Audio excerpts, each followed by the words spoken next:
I went from making $250,000 a year to now expecting around $33,000 this year.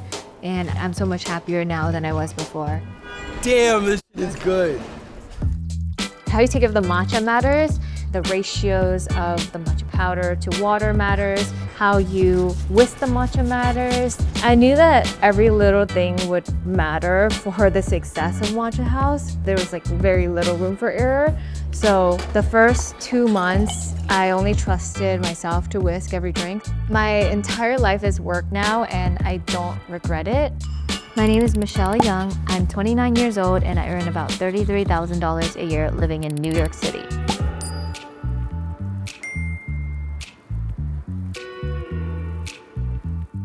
I grew up in San Francisco. It was my single mom raising the rest of us in a neighborhood right next to Chinatown. She's an immigrant and she had to figure out how to make ends meet. My family did a really good job in not making me feel like we were poor, even though I was fully aware we were. For example, I slept in the same bed as my mom throughout my teenage years. For as long as I could remember, financial stability was the ultimate goal. My older brothers and I, our main goal was always like, we gotta get rich. Like we gotta get to a point where we don't have to worry about money again. My oldest brother, who is my idol, he told me that software engineering is the next big thing. So I decided to pursue it because I was good enough at it.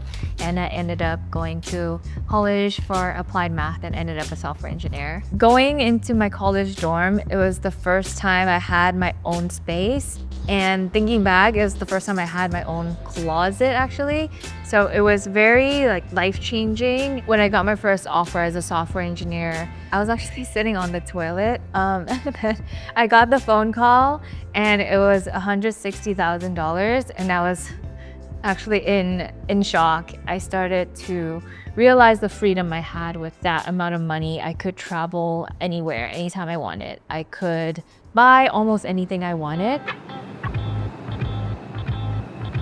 If I enjoy something and I feel passionate about it, I'll go all in. And if I start to lose sight of the purpose of it, I'll just dial back and I just will be very demotivated. And that's kind of what started to happen towards the last few years of my career as a software engineer. I realized pretty soon that I was doing it because of the amount of money that was providing me. And the work itself just felt like it wasn't really doing anything. It feels like fake work. And I realized the problem wasn't really the workplace itself because my teams were pretty decent. The culture at the company I worked at was pretty good too. But by then I had already come up with this idea to start something of my own and doing something more physical. Around 2022, 2023, I started to realize I needed to switch careers completely and I wasn't really sure what I was going into, but I was pretty sure that the money part was not what was important to me anymore. I was saving, but I wasn't completely sure what I was going to do next. Around 2024, my friends and I go out to get tea and we try different matcha spots and we just kind of realized that there wasn't any good matcha places in New York. And I was making matcha at home for years at that point already. So I was like, why is my own matcha better than the store-bought ones?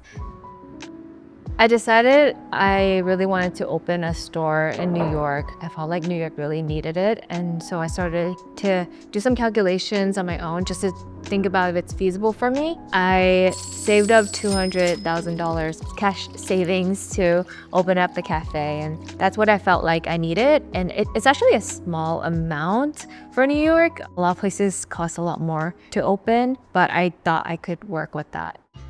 While I was still at my software engineering job, I worked from around 4:30 a.m. to 10 a.m. till my first meeting at my software engineering job. It was hard, but it was very exciting. It was really fun for me. I loved working at Starbucks. It was so fun to do something physical and just learn this completely new skill when I've been sitting behind a computer for the last 5 years. I think I was on my own little mission and I had these own little tasks I needed to complete before I'm able to open. And it's just this little training that I set up for myself at Starbucks. We actually struggled to sign a lease on the first 3 places I liked because landlords didn't want to trust a new business owner and also a small business. And then we had issues with our contractors. Some of our counters are still unfinished, but they refused to take accountability. And we still ended up having to pay them because I was just on a time crunch to open. The night before we were supposed to soft open, our basement and our upstairs flooded. We were having a friends and family appreciation night, and behind the curtains, there's just like flooding going on, and we just had to mop over it. I was too busy for anything except just doing the next thing that had to be done. Nowadays, my expenses are just what's necessary, so I spend most of my time here anyway. So I was really just eating and a place to go home to sleep.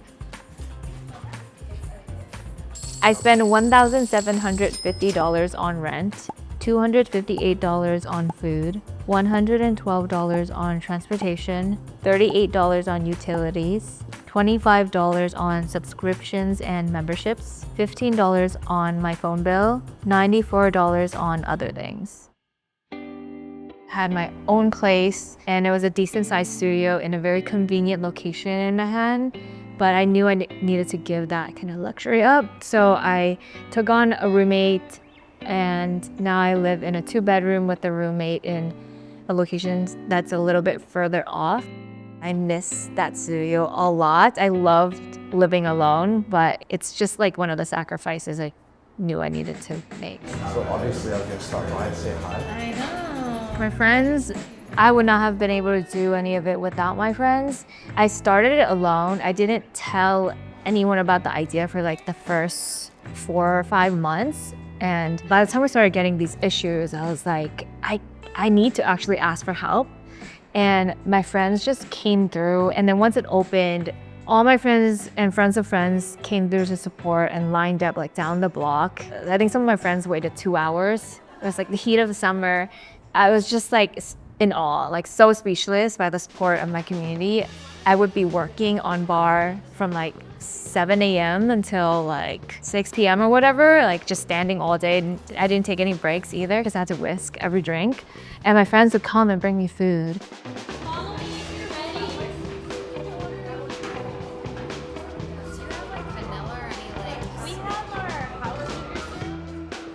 Now we've gone to the point where most of my employees can run the shop without me.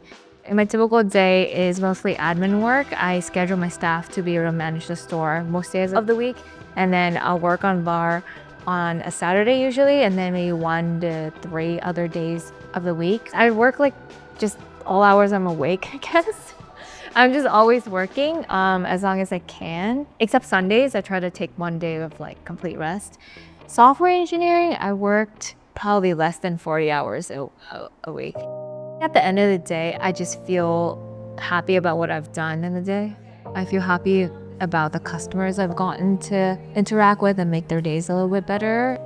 My life is less about like how much money I'm making right now and more about like what I'm doing every day. When my life was about having a work-life balance and being able to do things outside of work, I didn't feel like I was producing anything to the world or making an impact in the world, even though I was making money out of it.